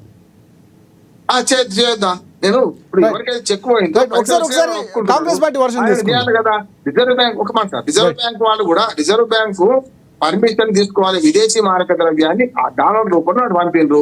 ఎవరు చేయాలి పర్మిషన్, బ్యాంక్ వాడు తీసుకోవాలి కదా పర్మిషన్ లేకుండా నేను ఇవ్వాలి కదా. దానికి కూడా కాంగ్రెస్ నాయకులు ఏం చెప్తున్నారంటే కాదు బ్యాంకులో మా అమౌంట్ విత్డ్రా చేసుకుంటాం, మీ దగ్గర బ్యాంక్ అకౌంట్ ఉంచాము, గవర్నమెంట్ అకౌంట్ ఉంచామని బెదిరిస్తే వాళ్ళు ఇచ్చారని నాయకులు చేస్తున్నారు. బ్యాంక్ చెప్పాలి. బ్యాంక్ ఏమన్నా అంటే బ్యాంక్ మేనేజర్ అయ్యా ప్రభుత్వం బెదిరించింది, ఎవరు కేటీఆర్ బెదిరించిండు, లేకపోతే అరవింద్ కుమార్ బెదిరించిండు, అకౌంట్ క్లోజ్ చేస్తామన్నారు. అందుకని మేము ఇవ్వాల్సి వచ్చినా ఎవడు పాత్ర అవుతారంటే బ్యాంక్ మేనేజరే పాత్ర అవుతాడు. ఎవరైతే ఇచ్చిన పాత్ర అవుతారు. కానీ హ్యూమన్ ఎట్లయితే బాధ్యులు, హ్యూమన్ చాలా చెప్తారు ఈ పనులు చేయమంటాడు, చేయమని చేస్తారు. అది చేయడం తప్పు కదా. ఇక్కడ కూడా ఏమంటున్నానంటే ప్రొసీజర్ ఆస్పెక్ట్ ఏదైతే ఉన్నదో అది చూసుకోవాల్సిన అధికారులే. రాజకీయ నాయకుడు పరిజ్ఞానం ఉండదు. ఇప్పుడు ఒక మాట చెప్పి ముగిస్తాను. ఇప్పుడు ప్రభుత్వం అంటే ఏంటి, చట్టసభలు. ఒకటి రామ్మోహన్ రావు గారు అంటే ప్రభుత్వం లేకపోతే ఉన్నటువంటి పెద్దలు నాయకుల్లో కాదని అధికారులు చేసేటటువంటి వ్యవస్థ ఇప్పుడు ఉందంటారా? ఏ ప్రభుత్వం అధికారంలో ఉందా, ఏ పార్టీ ఉన్నా ఆ పార్టీ ముఖ్య నేతలు చెప్తేనే అధికారులు ఆ విధంగా నడుచుకున్నటువంటి పరిస్థితి. పోలీస్ డిపార్ట్మెంట్ అవనివ్వండి, మిగతా డిపార్ట్మెంట్స్ అవనివ్వండి. రాజశేఖర్ గారు ఎగ్జిక్యూషన్ ఎందుకు ఎగ్జిక్యూటివ్ వ్యవస్థ ఎందుకు పెట్టిండ్రు? వాళ్ళు 35 ఏళ్ళ అధికారంలో ఉంటారు. ప్రభుత్వాలు శాశ్వతం, పార్టీలు శాశ్వతం కాదు. వీళ్ళు వచ్చి చేయమంటే వాడు చేయకుండా ఉండాలనే కదా. రైట్. గతంలో ఐఏఎస్ ఆఫీసర్ చాలా మంది ఐఆర్ఎస్ లో మారిపోయారంటే సమస్య వచ్చింది. ఇప్పుడు మనకు రాజశేఖర రెడ్డి గారు ముఖ్యమంత్రిగా ఉన్నప్పుడు ఆయన ఏమంటే ఇచ్చినా అంటే ఎవరు చేరిపోయినారు? రాజశేఖర రెడ్డి గారు చేరిపోయినరా? పోయింది ఎవరు? బీపీ ఆచార్య, శ్రీలక్ష్మి లాంటి వాళ్ళు చేరిపోయిండ్రు. నిన్న కాక మన జగన్మోహన్ ప్రభుత్వం ఐడియాలు ఉంటే అక్కడ కూడా చేరిపోయింది ఎవరు కదా? మొన్నటిదాకా సంజయ్ కుమార్, సునీల్ కుమార్, ఆంజనేయులు వీళ్ళు అదే చేరిపోతున్నది. ఎస్ ధనంజయ రెడ్డి, ఎస్ జగన్మోహన్ రెడ్డి పోతున్నాడా? ఇక్కడ కూడా ఏమంటున్నానంటే రైట్. మీరు జరుగుతున్న వాస్తవం గమనిస్తే మనకు తెలుసు రాజకీయ నాయకులు అప్పర్ హ్యాండ్ సో అవుతున్నారు. కొంతవరకు అధికారులకి తమ బాధ్యత కూడా తెలియాల్సిన అవసరం ఉంది. అధికారులు బాగా వెళ్లాల్సిన అవసరం ఉంది. ఎస్ ఒకసారి కాంగ్రెస్ పార్టీ, ఎస్ శివలాల్ గారు. రామ్మోహన్ రావు గారు చాలా క్లియర్ కట్ గా చెప్తున్నారు, అధికారులకి ఉన్నటువంటి ఏదైతే తన పని పరిధులు తెలియాల్సిన అవసరం ఉంది. కేటీఆర్ చెప్తున్నా, లేకపోతే ఈ అంశాలతో పాటుగా కేవలం ఒక ఇద్దరు అధికారులను లేకపోతే కేటీఆర్ను విచారిస్తుంది పూర్తి సమాచారం వస్తుందా? సో ఇంకా కీలకంగా ఏసీబీఓ లేకపోతే విచారణ చేయాల్సిన అవసరం ప్రభుత్వంపై ఉంది కాబట్టి సో మిగతా పూర్తిగా ఇందులో భాగస్వామ్యమైన అధికారులందరినీ చేయాల్సిన అవసరం ఉందని చెప్తున్నారు. ఎందుకో కాంగ్రెస్ పార్టీ ఆ విధంగా చేయట్లేదంటారు? రాజశేఖర్ గారు గతంలో 10 సంవత్సరాలకు ముందు ఉమ్మడి ఆంధ్రప్రదేశ్ కానీ ఉన్న ప్రభుత్వాలలో ఒక్క ప్రభుత్వంలో కూడా ఇటువంటి ఇబ్బందులు జరగలేదు. ఒక మంత్రి గారు ఒక అధికారికి చెప్తే నోట్ ఫైల్ మీద సంతకం పెట్టి ఆ తర్వాతనే అమౌంట్ రిలీజ్ చేసేది. కానీ ఈ కేటీఆర్, కేసీఆర్, హరీష్ రావు, కవిత, ఈ సంతోష్ రావు వచ్చిన తర్వాత దానికి రాజాధికారం వీళ్ళదే అయిపోయింది. అధికారులను కూడా ఈవెన్ ఐఏఎస్ ఆఫీసర్లను కూడా కాళ్ళు మొక్కిపించుకునే వరకు ఈ రోజు గతంలో 10 సంవత్సరాలు ఆ ప్రభుత్వం అట్లా మారింది. వారు పోలీస్ అధికారులు కూడా కొంతమంది కంప్లీట్ గా డ్రెస్ మీద బహుశా ఒక సభల అంటువా వేయకుండా ఆ స్టేజ్ మీద డాన్స్ ఆడడం అంటే ఆ 10 సంవత్సరాలు ఎట్లా చేసిందంటే అసలు పోలీసు వాళ్ళు కానీ లేకపోతే మున్సిపల్ అధికారులు కానీ లేకపోతే ఐఏఎస్ ఐపీఎస్ కానీ మొత్తానికి వీళ్ళందరూ కూడా యూనిఫామ్ లేకుండా అదే కండువా వేసుకోకుండా కార్యకర్తల్లాగా వివరించారు. అంటే టిఆర్ఎస్ బిఆర్ఎస్ అటువంటి స్థాయికి తీసుకొచ్చింది అధికారులని. ఈ రోజు నోట్ ఫైల్ మీద సంతకం లేకుండా ఆయన ఫోన్ ద్వారా చెప్పేసిండు నేను ఇచ్చేసిన అని ఈ రోజు ఐఏఎస్ ఆఫీసర్ చెప్తున్నాడు. కానీ ఈ రోజు ఆయన పిటిషన్ లో పెట్టిన సబ్జెక్ట్ వచ్చే వరకు ఏంటంటే అధికారులు చూసుకోవాలి, అది నాకు సంబంధం లేదని చెప్పి ఈ రోజు కేటీఆర్ చెప్పడం జరుగుతుంది. పబ్లిక్ లో మీడియాలో చెప్తుండు నేనే ఇవ్వమన్నా. గతంలో అనుభవాలు కాంగ్రెస్ పార్టీకి ముఖ్యమంత్రిగా గతంలో వ్యవహరించినటువంటి రాజశేఖర రెడ్డి గారి హయాంలో లేకపోతే మొన్న జగన్మోహన్ రెడ్డి హయాంలో ఎక్కడ చూసినా కూడా అధికారులు బలి అవుతున్నారు. ఇందాక రామ్మోహన్ రావు గారు అదే అంశాన్ని పెట్టారు. కానీ అక్కడ అధికారులను మార్చడము నిజంగా అధికారులకి ఏమంటారంటే ఒక రకమైనటువంటి సోయి ఉండాల్సిన అవసరం లేదంటారా? ఖచ్చితంగా. అంటే నేను అదే చెప్తున్నా రాజశేఖర్, 10 సంవత్సరాలలో టిఆర్ఎస్ బిఆర్ఎస్ లో అధికారులు మొత్తం పార్టీ క్యాడర్ లాగానే పనిచేయడం జరిగింది. ఇప్పుడు పార్టీ క్యాడర్ ఎట్లుంటది? ఇప్పుడు మన రామ్మోహన్ గారు బిఆర్ఎస్ రామ్మోహన్ గారు కానీ నేను కానీ కాంగ్రెస్ పార్టీలో నేనున్నా బిఆర్ఎస్ లైన్ ఉంది కాబట్టి పార్టీ మీటింగ్ ఉంది అక్కడ వచ్చి నిలబడంటే ఖచ్చితంగా 4 గంటలకు చెప్తే 6 గంటలకు వచ్చినా 4 గంటలకు పోయి నిలబడాలా, లేకపోతే 5 గంటలకు పోయి ఆడ నిలబడాలా. ఒకవేళ కనబడకపోతే అరే నువ్వు రాలేదని అడుగుతారు. ఇప్పుడు మొత్తానికి అధికారులకు కూడా 10 సంవత్సరాలు కేసీఆర్, హరీష్ రావు, కేటీఆర్ అట్లనే చేయడం జరిగింది. వారు ఈ రోజు వాళ్ళు చెప్పేది ఒకటి చేసేది ఒకటి. ఈ రోజు అధికారులను బలి చేస్తున్న వాళ్ళు మేము లేదు అని తప్పించుకుంటారు. అధికారులు కూడా పూర్తి స్థాయిలో విచారణ చేయాల్సిన అవసరం ఉంది అంటున్నారు రామ్మోహన్ రావు గారు. కేవలం ఒక ఇద్దరు అధికారులను లేకపోతే కేటీఆర్నో కాకుండా పూర్తిగా దీనికి కేసుకు సంబంధం ఉన్నటువంటి వారు ఫార్ములా రేసుకు అరవింద్ గారినో లేకపోతే మిగతా వాళ్ళకి ఎవరైతే విచారించారో పూర్తి స్థాయిలో విచారించాల్సిన అవసరం ఉంది అంటున్నారు. ఖచ్చితంగా ఫార్ములా ఈ కేసులో మొదటి నుండి ఆఖరి వరకు ఎంతమంది అయితే అధికారులు దీంట్లో చేతులు మార్పిడి ఉంటుందో వాళ్ళందరినీ కూడా ఖచ్చితంగా ఎంక్వైరీ చేసే ఆ తర్వాత కేటీఆర్ దగ్గరకు వచ్చింది అనేది నేను భావిస్తున్నాను. ఎందుకంటే మనకి ఎక్కడ అలాంటి సందర్భాలు కనిపించలేదు. కేవలం ఒకరిద్దరు అధికారులు కనిపించారు కానీ ఎక్కడ దానికి సంబంధించినటువంటి అధికారులు ఎక్కడ కనిపించినటువంటి దాఖలాలు లేవు. అయితే రాజశేఖర్ గారు నేను ఒక్కటి చెప్తున్నా, అఫీషియల్ గా వాళ్ళు చేసే పని చట్టం దాని పైన చేసుకుంటూ పోతుంది. ఎవరైతే పెద్ద తలకాయలు అనుకుంటారో వాళ్ళని మొత్తానికి బహిరంగంగా తీసుకొచ్చి మీడియా ముందు చెప్తారు తప్ప మిగతా వాళ్ళదంతా కానీ ఇందాక బిఆర్ఎస్ రామ్మోహన్ గారు చాలా కీలకంగా చెప్తున్నారు, కాంగ్రెస్ పార్టీ ఇచ్చిన 6 హామీల్ని లేకపోతే 420 ఏవైతే హామీలు ఉన్నాయో 6 గ్యారంటీలు సైడ్ ట్రాక్ చేయడానికి, పక్కదోవ పట్టించడానికి మాత్రమే ఇలాంటి విచారణల పేరుతో కాలయాపన చేస్తుంది తప్ప అభివృద్ధి అంటూ ఏం లేదు. కాంగ్రెస్ పార్టీ పని అంతా రేవంత్ రెడ్డి పని అంతా అంటూ చాలా కీలకంగా కేటీఆర్ మాట్లాడినా, ఇందాక రామ్మోహన్ గారు మాట్లాడినా ఈ అంశాలు వినిపిస్తున్నాయి. ఏమంటున్నానంటే గతంలో టిఆర్ఎస్ బిఆర్ఎస్ కూడా చాలా హామీలు ఇచ్చింది. దళితుల్ని ముఖ్యమంత్రి చేస్తానని, దళితులకు 3 ఎకరాల భూమి చేస్తానని, నేను కావాలి కుక్కలాగా ఉంటా అన్నాడు. ఒకవేళ లేదంటే తలకాయ మాట తప్పితే తలకాయ కోసుకుంటా అన్నాడు. ఇవన్నీ కేటీఆర్ చేస్తుందా? అంటే మీరు మీకు మీ రామ్మోహన్ గారు క్వశ్చన్ రైజ్ చేస్తున్నారు, చెప్పండి. ఒక్క నిమిషం. ఈ కార్ రేస్ లా ఒకటే చెప్పండి, కాదా మీ ఇన్వాల్వ్మెంట్ ఉందా లేదా, ఇచ్చారా లేదా? మీడియా ముందేమో చెప్పినా నేనే ఆదేశాలు ఇచ్చినట్టు, మీడియా కాకుండా అటు పిటిషన్ పెట్టినప్పుడు అధికారులను చూసుకోవాలి, నేను చెప్పేది చెప్తా, అధికారులు వాళ్ళ అన్ని సరి చూసుకోవాలి కదా అని చెప్పి అక్కడ పిటిషన్ లో చెప్తావు. అంటే నువ్వు చెప్పే మాట ఎంత మోసపూరితంగా ఉంది అనేది ఒక్కసారి ఆలోచించాలా. ఈ కాంగ్రెస్ పార్టీ ఇచ్చిన 6 గ్యారంటీలతో గానీ లేకపోతే ఇంకా హామీలతో గానీ మీకేం సంబంధం లేదు. అది ప్రజలు ఆల్రెడీ ఎప్పటికప్పుడు దాని మీద ఉంది. ప్రభుత్వం కూడా దాని మీద ఏదైతే ప్రజలకు ఇచ్చిన హామీని పూర్తి చేయడానికి వాళ్ళు ప్రయత్నిస్తున్నారు. ఖజానా ఖాళీ చేసి మొత్తం దోచుకుపోయిందంతా మీరే కదా. మీ వల్ల ఇప్పుడు ఒక తలకాయ పైన 1,50,000 రూపాయలు మీరు ఈ రోజు అప్పులు పెట్టిపోయినరు. అవన్నీ ఇప్పుడు ఆల్రెడీ ముఖ్యమంత్రి రేవంత్ రెడ్డి గారు ఓపెన్ గా చెప్పడం జరుగుతుంది. 6,500 కోట్ల రూపాయలు ఈ రోజు వడ్డీకి కట్టడమే అవుతుంది కేసీఆర్ చేసిన అప్పులకు అని చెప్తుండు. ఇంకా ఇంతకంటే ఇంకేం చెప్పాలా? ఒకసారి మీరు చేసింది ఈ ఫార్ములా రేస్ తప్ప, ఫోన్ ట్యాపింగ్ లో తప్ప, కాళేశ్వరంలో మీరు కమిషన్లు తీసుకున్నది అది నిజమా కాదు అది చెప్పుకోండి. 6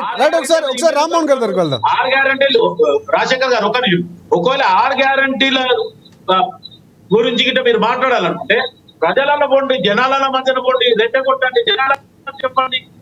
ఇప్పుడు రాబోయే అక్కడ పోయి చెప్పండి. కోర్టు విషయంలో వచ్చినప్పుడు కోర్టు విషయమే మాట్లాడు. ఎందుకు ఎలక్షన్ మాటలు 6 గ్యారెంటీల మాటలు మాట్లాడుతున్నారు మీరు? అంటే డైవర్షన్ పాలిటిక్స్ ఎవరు చేస్తున్నారు? మీరు చేస్తున్నారు. రైట్ రామ్మోహన్ గారు చాలా క్లియర్ కట్గా కేటీఆర్ ఒక మహేష్ బాబు లాగా ఫీల్ అవుతున్నారు. ఏదో జైలుకి వెళితే ముఖ్యమంత్రిని అవ్వచ్చు అనేటువంటి భ్రమలో, లేకపోతే ఒక సెంటిమెంట్ని తనకు కూడా అలా వెళ్ళేస్తే అవ్వచ్చు అనేటువంటి చామల కిరణ్ కుమార్ రెడ్డి కానీ చాలా కీలకంగా వ్యాఖ్యలు చేస్తున్నారు.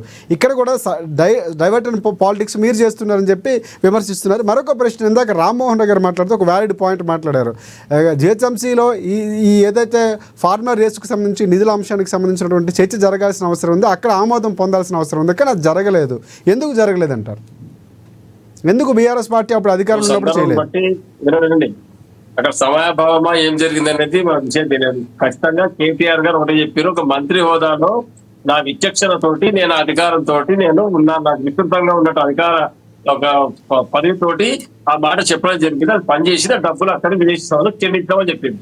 ఇక్కడ మనం గమనించాల్సింది అవినీతి ఎక్కడ జరుగుతుందంటే ఆ డబ్బులు ప్రభుత్వ ఖజానా నుంచి టిఆర్ఎస్ పార్టీ కార్యాలయం ఖాతాకో లేకపోతే కేటీఆర్ గారి యొక్క వ్యక్తిగత ఖాతాకో మళ్లించినట్టయితే, ఇంకా ఇండియా గవర్నమెంట్ తెలంగాణ రాష్ట్రంలో సాధారణ పౌరుని ఖాతాకు మళ్ళితే అక్కడ అవినీతి జరిగినట్టు మనం భావించాలి. ప్రొసీజర్ ప్రకారం జరుగుండకపోవచ్చు మీరు అంటున్నారు, కానీ మరి దానికి దీనికి చాలా తేడా ఉంది. విధాన ప్రకారం జిహెచ్ఎంసీలో ఎందుకు ఆమోదం పొందలేదని ఇక్కడ ప్రశ్న. అది కొంత అనుమానాలకు తావిస్తుందేమో.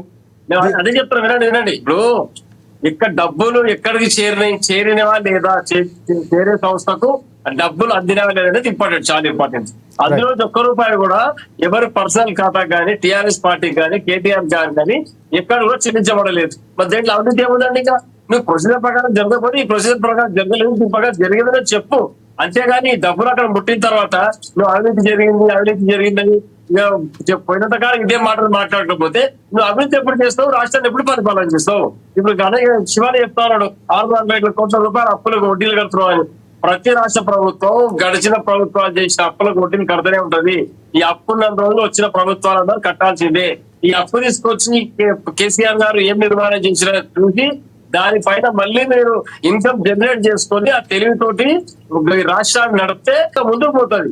అంతేగాని అప్పులు కట్టాలి, ఆఫీస్ లో పోతే చెప్పులు ఎత్తుకోబెట్టాడు దొంగలు చూసినట్టు చూసారని స్వయాన ముఖ్యమంత్రి రేవంత్ రెడ్డి పత్రికాముఖంగా చెప్తే రేపు 1 రూపాయి కూడా పెట్టుబడి రాష్ట్రానికి రాదు, ఎవరు అప్పు కూడా ఉండదు ఈ రాష్ట్రానికి. ఎటువంటి మనుషులు ఈ రోజు రాష్ట్రానికి వెళ్తారు ప్రజలందరూ గమనిస్తూ ఉన్నారు. ఇంకొకటి అడ్డంగా కెమెరాలకు చిక్కి డబ్బులు కట్టలు నోట్ల కట్టలు ఇస్తూ దొరికిపోయిన దొంగ రేవంత్ రెడ్డి. దాంతో కేటీఆర్ గా అంటే తప్పేముందండి ఇందులో? ఓటుకు నోటు దొంగ కేసులు దొరకలేదా రేవంత్ రెడ్డి? సింగాపురం చేస్తే డైరెక్ట్ కెమెరాలకు చిక్కిన వ్యక్తి రేవంత్ రెడ్డి అనేది సొల్లు పని అని చెప్తున్నాడు. నేనేం చేయలేదు, నేనేం దొరకలేదని. ఇది కాంగ్రెస్ పార్టీ అని వదిలిపెట్టాలి. ఫస్ట్ చేయాల్సింది ఏంటంటే గతంలో ఏమైనా పొరపాటు జరిగితే వాటిని సరిదిద్దిన తర్వాత ఇగో ఫలానా పొరపాటు మేము చేసి మేము సరిదిద్దినాం, ఇగో రాష్ట్రాన్ని ముందుకు తీసుకుపోతున్నాం, ఫలానా పవర్ ప్లాంట్ పెట్టినాము, కొత్తగా పవర్ జనరేట్ చేసినాం, లేదా కొత్త ప్రాజెక్టు కట్టినాం, పొరపాటు చేసిన ప్రాజెక్టు పునర్నిర్మాణం చేసినాం, లేదా రిపేరింగ్ చేసినాం, అవన్నీ ఏమి లేవు. కేవలం కేసీఆర్ అప్పు తెచ్చిండు, నాకు రూపాయి గుర్తలేదు. కేసీఆర్ వడ్డీ కడుతున్నాడు, నాకు దొంగ అంటున్నాడు. కేసీఆర్ అప్పు తెచ్చిండు, నాకు ఇద్దరు లేదు అని రేవంత్ రెడ్డి భజన బంద్ చేస్తే రాష్ట్రం ముందుకు పోతుంది. ఈ రాష్ట్రం ఆర్థికంగా అభివృద్ధి చెంది ఇక్కడ ఉన్న రైతాంగం మంచి పంటలు పండించుకొని 4 రూపాయలు సంపాదించాలంటే ఈ రేవంత్ రెడ్డి విధానాలు మార్చుకోవాల్సిన అవసరం ఉంది. అతను కొంత జ్ఞానంతో బుద్ధితోటి ప్రవర్తించి గతంలో ఉన్నటువంటి ప్రభుత్వాల పైన ఈ రాజకీయ ప్రేరేపిత ఆరోపణలు మానుకొని ఇక్కడ రాష్ట్రం ఎట్లా ముందుకు తీసుకుపోవాలి, ఈ ఉన్నత వాళ్ళ యొక్క బృందాన్ని ఎట్లా సమన్వయం చేసుకోవాలి అది అదే ఆలోచన చేయమంటారు. అదంతా అసమానం ఇదే పనిగా కేటీఆర్, కేసీఆర్, హరీష్ రావు ఈ 3 పేర్లు తప్పితే ఇంకో మాట రాదు రేవంత్ రెడ్డికి. ఇంకా బుద్ధి తెచ్చుకొని ఈ రాష్ట్ర ప్రభుత్వాన్ని ముందుకు ఎట్లా తీసుకోవాలి. ఒకవేళ చేత కాకుంటే ఈ స్థానిక సంస్థల ఎన్నికల నోటిఫికేషన్ రాగానే రాజీనామా నుంచి పక్కకు తప్పుకుంటే ఇంకెవరైనా సమర్థులైన అధికారంలోకి వస్తే చూద్దాం, మరి ఆలోచన చేద్దాం, రాష్ట్రం ఎట్లా ముందుకు పోతుందో అనుకోవాలని చెప్పి డిమాండ్ చేస్తాం. అభివృద్ధి చేసిన ఎక్కడ కూడా లేదు. ఆయన కేవలం టైం పాస్ మాత్రమే గమనించండి మీరు. ఈ ఒకవేళ అవినీతి జరిగితే ఏసీబీ దాని చర్యలు తీసుకుంటూ ఉంటుంది. అంటే కేసుకు సంబంధించి బీఆర్ఎస్ పార్టీకో లేకపోతే పార్టీకి ఎటువంటి నష్టం జరగదంటారా? క్లియర్ కట్గా ఫైనల్గా ఏం చెప్తారు? ఈ కేసు అనేది కాంగ్రెస్ పార్టీ చేస్తున్నటువంటి తీరు, లేకపోతే ఏసీబీ ఎక్కడ సంబంధం లేదని చెప్తుంది కాంగ్రెస్ పార్టీ, అది చట్టం తరపున తాను చేసుకొని పోతుంది అనుకున్నటువంటి ఆధారాలు లేకపోతే ఆ ప్రొసీజర్ ప్రకారం వెళ్తుందని చెప్తున్నారు. ఫైనల్గా ఏం చెప్తారు? కేటీఆర్ విచారణకు హాజరవటం ఈ కేసుకు సంబంధించి కంక్లూడ్ చేయండి. ఖచ్చితంగా కేటీఆర్ గారు, కేసీఆర్ గారు మాకు టీఆర్ఎస్ పార్టీ ఉద్యమాల పార్టీ. మా కేసులు, బెదిరింపులు, ఈ కొట్లాటలు ఇవన్నీ కామన్. మాకు ఇవన్నీ జైలుకి పోతే మాకు వచ్చేదే లేదు. అక్కడ కుట్రపూరితంగా జైలుకి పోతే బెదిరితో బయటపడిపోతుంది కదా. మీకు ఆ శక్తి, ప్రభుత్వానికి ఆ శక్తి ఇవ్వలేదు. ఊరికనే మంచి జైలు పంపాలంటే చట్టం ఒప్పుకోదు. కాబట్టి ఇందులో ఏమన్నా కేటీఆర్ గారు నేరం చేసి ఉంటే వాళ్ళు చెప్తారు. అంత క్లియర్ కట్ గా అంత బహిరంగంగా చెప్పినప్పుడు అన్న అనుమానం ఏముందండి? జైలు మీరు కుట్రపూరితంగా పంపిస్తే పోతాడు, మళ్ళీ వస్తాడు. అందులో పెద్ద విషయమే లేదు. మీరు మంత్రులు మాత్రమే జట్టుకొని అన్ని మూసుకొని ఇంట్లో కూర్చొని పరిస్థితి ఉండదు. పోరాటం చేస్తాం, కాంగ్రెస్ పార్టీ మెడల్ ఉంచుతాం, ఈ యొక్క చెప్పిన హామీలు ప్రజలకు ఇచ్చేటట్టు చేస్తాం. అది చెయ్యొద్దు అని మా యొక్క నైతిక స్థైర్యాన్ని ప్రతిపక్షంగా మీ బాధ్యత భయపడే పరిస్థితి లేదు.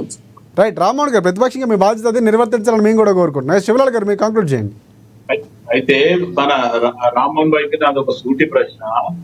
ఏదైతే కేసీఆర్ తెలంగాణ వచ్చిన తర్వాత వాళ్ళ ఏదైతే ఆస్తుల అఫిడవిట్ ఏదైతే పెట్టిండ్రో అప్పటిది ప్లస్ మన 24 లో జరిగిన ఎలక్షన్ అఫిడవిట్ చేస్తే వీళ్ళు ఎంత దోచుకున్నారు, జనాలను ఎంత దోచుకున్నారు, లేకపోతే తెలంగాణ ఎంత రైట్ శివలాల్ గారు, అంటే రాజకీయంగా అంశాలన్నీ మనం మాట్లాడుకుందాం. ప్రధానంగా ఈ కేసుకు సంబంధించి కడిగిన ముత్యంలో బయటకు వస్తారని చెప్తున్నారు బీఆర్ఎస్ పార్టీ నాయకులు, మీరేమంటారు? కడిగిన ముత్యంలో కేసీఆర్ బయటకు వస్తారు, కేటీఆర్ ఎక్కడా కూడా ఎటువంటి అవినీతి జరగలేదని చెప్తున్నారు. ఇప్పుడు కవిత కడిగిన ముత్యం లాగానే వచ్చింది టీఆర్ జైలుకు పోయి. ఇప్పుడు రేపు కూడా ఈయన కూడా ఈ కార్ వేస్తాడు, జైలుకు పోతాడు. ఈయన కూడా కడిగిన ముత్యం లాగానే వస్తాడు. ఏం పెద్ద దాంట్లో నష్టం ఏం లేదు దీంట్లో. ఇప్పుడు మనం ఇంకొకటి ఏంటంటే మొన్న ఫోన్ టాపిక్ కేసులో కూడా ఆల్రెడీ ఈటల రాజేందర్ మాట్లాడితే హరీష్ రావు మాట్లాడిండు. హరీష్ రావు మాట్లాడితే దాన్ని కొంచెం మాడిఫై చేసి కేసీఆర్ ఫస్ట్ బహిరంగంగా మాట్లాడుతున్నాడు. తర్వాత లేదు నాకు హెల్త్ బాగలేదు, రికార్డింగ్ చేయండి నేను మాట్లాడుతా అన్నాడు. అది ఎక్కడ వరకు వచ్చింది? ఆయన కాదు ఒక సీడీ ప్లస్ ఒక మామూలుగా చెప్పాల్సిన వాళ్ళకు కమిషన్ సంబంధం లేదు అన్నాడు. ఇక కేసీఆర్ గారు విచారణ కమిషన్ హాజరయ్యారు. ఎవరికైతే చెప్పాలో కమిషన్ ముందు హాజరు అన్ని విషయాలు చెప్పారు కూటమిగా. అందులో అనుమానం డౌట్ ఏముంది అందులో? కేటీఆర్ గా బహిరంగంగానే మాట్లాడుతున్నారు. ఇక్కడ ఏసీబీ తేల్చాల్సిన అంశం రాజ్యమేలేది వీళ్ళు, పైసలు తినేది వీళ్ళు, కమిషన్ తీసుకునేది వీళ్ళు, అధికారులు చెప్తారు. వీళ్ళ వల్ల ఈ రోజు మొత్తం ఒక్క జిహెచ్ఎంసీలో మొత్తం తిమింగలాలు దొరుకుతున్నాయి. ఒక్కొక్కళ్ళ ఒక ఆఫీసర్ రైట్ ఇక్కడ అధికారులు కొంచెం విజ్ఞతను వారికి ఉన్నటువంటి పదవికి వన్నె తెచ్చేలాగా ప్రవర్తించాల్సిన అవసరం ఉంది. ప్రభుత్వంలో ఎవరు చేసినా కూడా అధికారులపై పడుతుంది. ఆ విషయాన్ని కూడా గమనించాలి. నోట్ల కట్ట పట్టుకొని దొరికిపోయాడు. రైట్ కేటీఆర్ బాగా ఎత్తుకున్నారు రామ్మోహన్ గారు. రైట్ రామ్మోహన్ రావు గారు మీరు కంక్లూడ్ చేయండి ఫైనల్గా. చిన్నగా ఒక మాట చెప్తాను, చిన్న ఉదాహరణ. ఇప్పుడు అధికారులు ఎందుకు బాధ్యత చెప్తాను నేను. పంచాయతీ సర్పంచ్ తప్ప రాష్ట్రపతికి కూడా చెక్ పవర్ లేదు. మన భారతదేశంలో రాజ్యాంగం ప్రకారం సర్పంచ్ ఒక్కడికే చెక్ పవర్. ప్రజాప్రతినిధుల్లో సర్పంచ్ ఒక్కటే ఉంది. అది కూడా ఈ మధ్యన తీసేశారు. ఇద్దరు ఈవో కలిపి పంచాయతీ సెక్రటరీ కలిపి పెట్టారు. కనుక ఒకవేళ గతంలో గ్రామ పంచాయతీ మీటింగ్ 90 రోజుల్లో పెట్టకపోయినా, ప్రతి 6 నెలలకోసారి మనకు గ్రామ సభ పెట్టకపోయినా ఎవరు సస్పెండ్ అయ్యేవాళ్ళు అంటే దళితులు, పేదలు, సర్పంచ్ వాళ్ళు సస్పెండ్ అయ్యేవాళ్ళు. అది లేదు ఇప్పుడు. ఏమనంటే ఒకవేళ పంచాయతీ మీటింగ్ సకాలంలో పెట్టకపోతే పంచాయతీ సెక్రటరీ ఇంటికి పోతాడు, సర్పంచ్ ఓవర్ ఇంటికి. అది రూల్ అంటున్నాను. ఇక్కడ కూడా ఎవరైతే ఐఏఎస్ ఐపీఎస్ ఆఫీసర్లు ఎందుకు పెడుతున్నారు? రాజకీయ నాయకులు పరిజ్ఞానం. అంగుటి నిశాన్ కూడా ముఖ్యమంత్రి కావచ్చు. కామారాజు నారాయణ గారు తమిళనాడు ముఖ్యమంత్రి పనిచేసిండు. అని అంగుటి నిశాన్ చేతురాత రాయరా సంతకంలో పెట్టరాదు. మరి అటువంటి వారికి సలహాలు ఇవ్వడానికి ఐఏఎస్ ఐపీఎస్ ఆఫీసర్ పెట్టింది. ఇక్కడ కూడా ఏమంటున్నానంటే సర్పంచ్ ఎట్లనో ప్రాంతం కూడా అంతే, అంతకుమించి తేడా ఏం లేదు. ఇక్కడ జైలు పోవడానికి అయితే అధికారులు పోతారు, ఏమన్నా ప్రొసీజర్ ఆస్పెక్ట్ లో ఉంటే అని నేను అంటున్నాను. ఇంకోటి ఏసీబీ పక్కన పెట్టి ఈడీ కూడా వచ్చింది కనుక విచారణ ఎందుకు పూర్తి చేస్తలేరు అంటున్నాను. ఇప్పుడు ఏమైంది, విచారణ పూర్తి చేసిన అంశాలనేమో ముందుకు బయట పెడతలేదు. ఉదాహరణకు భద్రాద్రి యాదాద్రి కమిషన్ ఇప్పటికీ తీర్పిచ్చి 2.5 నెలలు 3 నెలలు కావస్తుంది. మరి ఆ తీర్పులో ఏం చేసిండ్రు? నిజంగానే మరి కేసీఆర్ తప్పు చేసిండు తేల్చాల్సిన అవసరం ఉంది కదా అన్న. ఆ కమిషన్ రిపోర్ట్ ఇచ్చేసింది ఆల్రెడీ ప్రభుత్వానికి. రెండోది, అధికారులు ఎందుకు జైలు పోతారంటే ఉదాహరణ చెప్తాను. ఇప్పుడు కాళేశ్వరంలో కమిషన్ ఆఫ్ ఎంక్వైరీ ఏమో చేస్తున్నారు పీసీ ఘోష్. అది కాక విజిలెన్స్ కమిషన్ రిపోర్ట్ ఇచ్చింది. 38 మంది అధికారులలో ఇద్దరి మీద డబ్బులు వసూలు చేయండి, 18 మందిని సస్పెండ్ చేయండి, శాఖపరమైన చర్యలు విడుదల తీసుకోండి, డబ్బులు విడుదల వసూలు చేయండి అని 38 మంది మీద స్టిచెస్ పాస్ చేస్తూ ఫలానా మనుషులను పేర్లు పెడితే కూడా ఆ విజిలెన్స్ కమిషన్ నివేదికను ఎందుకు అమలు చేస్తలేరు? రేవంత్ రెడ్డి గారు స్పష్టంగా అన్నారు, ఒకవేళ ఇరిగేషన్ శాఖలో కాళేశ్వరంలో అవినీతి కనుక మనం కరెక్ట్ ఎంక్వైరీ చేస్తే రాజకీయ నాయకులు కానీ పోయేది సగం డిపార్ట్మెంట్ ఖాళీ అయిపోతుంది. పొమ్మని ఇరిగేషన్ డిపార్ట్మెంట్ సగం ఖాళీ. నేనన్న మాట కాదు. ఆయన ఏమన్నారంటే ఈ నీళ్ళు కొత్తగా ఎగ్జిక్యూటివ్ ఇంజనీర్ ముఖ్యమంత్రి కొత్తలోనే అంశాలు ఇచ్చినప్పుడు రేవంత్ రెడ్డి గారు పేర్కొన్నారు కదా. అందుకని కాళేశ్వరం కమిషన్ ఏది కాళేశ్వరం కమిషన్ రిపోర్ట్ ఇవ్వలే, కానీ ఎంక్వైరీ కమిషన్ ఏదైతే మనకు విజిలెన్స్ కమిషన్ దాని రిపోర్ట్ ఇచ్చింది. ఆఫ్ ద రికార్డ్ ఉన్నటువంటి ఇన్ఫర్మేషన్ గా చెప్పుకోవచ్చు. ఎందుకంటే అధికారుల యొక్క డొల్లతనం కానీ లేకపోతే పూర్తి స్థాయిలో బయటపడింది. ఒకటే మాట్లాడుతున్నా. రైట్ రామారావు గారు కంక్లూడ్ చేయండి. వానకాలం వెనక బట్టి ఇవాళ రైతులు బాగు చేయడం, ఆ 2 పిల్లలు బాగు చేయండి. రైతుల మీ రాజకీయ కక్షలతోని రైతులను బలి చేయకండి అని కోరుతున్నాను. అవుట్ ఆఫ్ ది సిలబస్ అని చెప్తున్నాను. మీకు రాజకీయ కక్షలు మీకు ఉంటే ఉండొచ్చు, కానీ రైతులు ఎందుకు బలి చేస్తారు? రైతులకు ఎందుకు శిక్ష? రాజకీయ కక్ష ప్రజల నుంచి వసూలు చేసిన ట్యాక్స్ కట్టింది కాబట్టి ఖచ్చితంగా. గవర్నమెంట్ 3 విడతలు అంటున్నా. 3 విడతలలో ఒక్క విడతలో 4 ఎకరాల లోపల పేర్చిండ్రు. 2024 మేలో ఇచ్చేది బాకీ ఉన్నది, డిసెంబర్ లో ఇచ్చేది బాకీ, 2025 ఇప్పుడు మేలో ఇచ్చేది బాకీ ఉన్నది. 3 ఏళ్ల 18,000 చొప్పున అందరికి వేయాలి. మంచి పంచాయతీ ఎలక్షన్ ప్రకారం ఏనైతే నష్టమైంది కదా, రైతులకైతే నష్టం చేయకండి, పెట్టుబడి సాయం చేయండి. మీ రాజకీయ కక్షలతో జరగాల్సిన అభివృద్ధిని ఆపకండి, జరగాల్సిన సంక్షేమ పథకాలు ఆపకండి అని నా విజ్ఞప్తి. Right, thank you Rammohan Rao గారు. అండ్ బీఆర్ఎస్ పార్టీ నుంచి రామ్మోహన్ గారు కూడా ప్రత్యేకంగా ధన్యవాదాలు. అలాగే శివలాల్ గారికి కూడా కాంగ్రెస్ పార్టీ నుంచి ప్రత్యేకంగా ధన్యవాదాలు. చూద్దాం, అంటే ప్రభుత్వాలు మారిన అధికారులకు సంబంధించినటువంటి సమన్వయం లేకపోతే వారి విధి విధానాలు ఖచ్చితంగా తెలియాల్సిన అవసరం ఉంది. వారి ఆధీనంలోకి వెళ్ళటమో లేకపోతే ఇలాంటి స్కాముల్లో ఇరుక్కోవటమో గతంలో చాలా అధికారులు ఇబ్బంది పడినటువంటి సందర్భాలు ఉన్నాయని రామ్మోహన్ గారు చెప్తున్నారు. ఒకటి, గతంలో జరిగినటువంటి లోపాలు జరిగి ఉండొచ్చు, కానీ ప్రభుత్వానికి సంబంధించి పూర్తి స్థాయిలో రైతులకు కానీ లేకపోతే ప్రజలకు కానీ న్యాయం చేసే విధంగా పూర్తి స్థాయిలో మారాల్సిన అవసరం ఉందన్నటువంటి కొన్ని అంశాలు మాట్లాడుతున్నారు. సో జరిగినటువంటి విచారణలో కమిషన్లో ఉన్నటువంటి ఫలితాలు ఎందుకు బయటపడట్లేదు అన్న అంశాలు కూడా మాట్లాడుతున్నారు. కానీ కాంగ్రెస్ పార్టీ వర్షన్ క్లియర్ కట్గా ఉంది. సో విచారణ జరుగుతుంది కాబట్టి ఒక ఫైనల్ రిపోర్ట్ వచ్చినంత వరకు వెయిట్ చేయాలి. సో ఈ కేసులకు సంబంధించి అన్నటువంటి వ్యవహారం కనిపిస్తుంది. కేటీఆర్ మాత్రం జైలుకి వెళ్ళడానికి కూడా సిద్ధంగా ఉన్నారని చెప్తున్నారు. సో జైలుకి వెళ్ళబోతున్నారా లేదా అన్ని అంశాలు మాత్రం చాలా క్లియర్ కట్గా మరికొన్ని రోజుల్లో రావాల్సిన అంశాలు. ఎందుకంటే ఇటువైపు ఏసీ ఏసీబీ కానీ ఈడీ కానీ విచారణ సాగుతున్నటువంటి పరిస్థితి కనిపిస్తోంది. చూద్దాం, మొత్తానికి ఏదైనా ప్రజలకి న్యాయం జరగాల్సిన అవసరం మాత్రం ప్రభుత్వాలపైన పార్టీలపైన ఉన్నాయని మాత్రం గుర్తు చేయాల్సిన అంశం. ఇది ఇవాళ డిబేట్ పాయింట్. రేపటి డిబేట్ పాయింట్లో మళ్ళీ మనం కలుసుకుందాం. అంతవరకు చూస్తూనే ఉండండి ANN తెలుగు న్యూస్.